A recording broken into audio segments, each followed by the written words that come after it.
Sacrilégio da comunhão na mão. Católicos devem receber a comunhão somente das mãos consagradas de um sacerdote. O uso dos chamados ministros extraordinários da Eucaristia, os leigos, incluindo as mulheres, distribuindo a Sagrada Comunhão, começou após o Concílio Vaticano II. Seu uso tem contribuído para a irreverência, perda de fé, confusão do papel sacerdotal, profanação e sacrilégio da Santíssima Eucaristia. Seu uso é uma ruptura total com a tradição católica e coincide com a sensibilidade protestante. A Igreja sempre proibiu os leigos de tocarem as espécies sagradas. A administração da Santíssima Eucaristia aos fiéis sempre foi reservada às mãos consagradas dos sacerdotes, agindo em persona Christi, ou seja, na pessoa de Cristo, ao passo que os leigos sempre foram proibidos de tocar no Santíssimo Sacramento. Nos ensina o Catecismo Romano. Com o intuito de salvaguardar, sob todos os aspectos, a dignidade de tão augusto sacramento, não se deu unicamente aos sacerdotes o poder de administrá-los, como também se proibiu por lei eclesiástica que, salvo grave necessidade, ninguém, sem ordens sacras, ousasse tomar em mãos ou tocar vasos sagrados, panos de linho e outros objetos necessários à feitura da Eucaristia. Santo Tomás de Aquino, doutor da Igreja, maior teólogo da história da Igreja, diz em sua Suma Teológica: porque assim como o templo, o altar, os vasos e as vestes precisam ser consagrados, assim também os sacerdotes, por meio do sacramento da ordem, são os únicos aptos a consagrar a Eucaristia. A distribuição do corpo de Cristo cabe ao Padre por 3 motivos. Primeiro, porque é Ele quem consagra, assumindo o lugar de Cristo. Ora, o próprio Cristo distribuiu o seu corpo durante a ceia.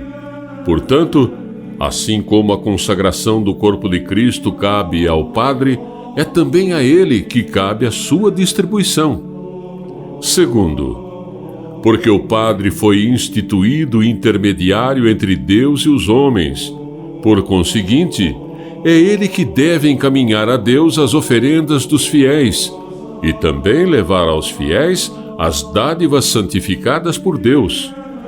Terceiro, porque por respeito a este sacramento, ele não é tocado por nada que não seja consagrado. Por causa disto, o corporal e o cálice são consagrados e igualmente as mãos do Padre o são para tocar este sacramento. Assim, nenhuma pessoa tem o direito de o tocar. Diz o Papa Gregório XVI: não há nada que pertença mais à Igreja, e não há nada que Jesus Cristo queira mais reservado aos seus pastores do que a dispensação dos sacramentos que ele instituiu. De acordo com o Catecismo, esta prática é atribuída aos tempos apostólicos. Diz o Catecismo: deve-se ensinar, então, que só aos sacerdotes foi dado o poder para consagrar e administrar aos fiéis a Santa Eucaristia, que esta foi a prática invariável da Igreja, que os fiéis recebessem o sacramento dos sacerdotes e que os sacerdotes oficiantes devem comunicar-se. Foi explicado pelo Concílio de Trento, que também demonstrou que esta prática, como tendo procedido da tradição apostólica, deve ser religiosamente retida, particularmente como Cristo nos deixou um ilustre exemplo disso, tendo consagrado o seu próprio corpo mais sagrado e dado aos apóstolos com suas próprias mãos. O uso dos leigos como ministros extraordinários da Sagrada Comunhão, conforme predito, levou e leva a muito sacrilégio, a perda de fé e a confusão do papel sacerdotal. A prática de se usar ministros extraordinários da Sagrada Comunhão é repleta de perigo. Considere que esta prática, primeiro, conduza a um tratamento adicional da Eucaristia, sendo que 2 pessoas adicionais agora podem tocá-la, o leigo ministro e o comungante, e, portanto, há um maior risco de derramamento, profanação e sacrilégio. Segundo, diminui o respeito pela Santa Eucaristia.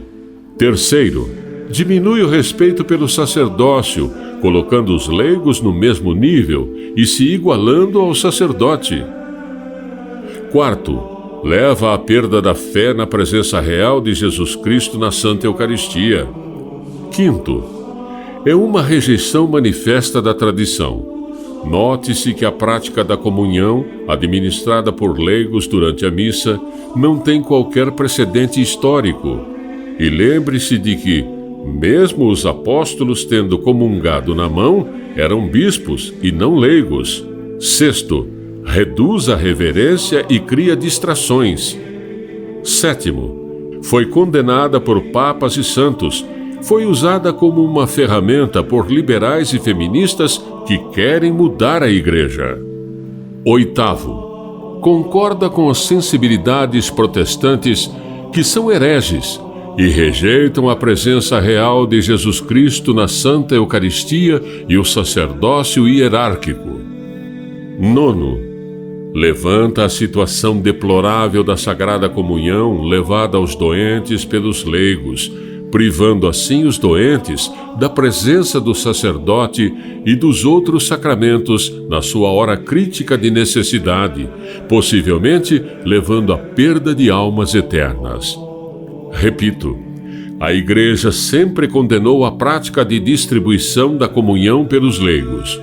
Suas mãos não são consagradas e nem são celibatárias.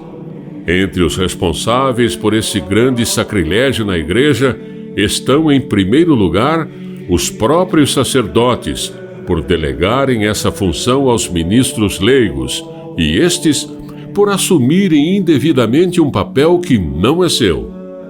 O comportamento despropositado desses leigos leva ao santuário uma profanação que é embaraçosa e faz entristecer. Agora é vulgar haver leigos a distribuir o Santíssimo Sacramento em qualquer igreja paroquial da Novus Ordo, e a maior parte dos católicos nem prestam atenção a isso, o que prova que uma pessoa a tudo se habitua, até a profanação. Devido a tantas profanações e sacrilégios, que são erros gravíssimos que invadiram a Igreja Católica desde o Concílio Vaticano II, Deus suscitou o profeta Pedro II de Santa Catarina, que desde 1972 vem nos alertando sobre esses abusos e profanações com a Sagrada Comunhão. Feliz de quem lê, segue e divulga o livro A Palavra Viva de Deus, porque serão chamados de filhos da luz.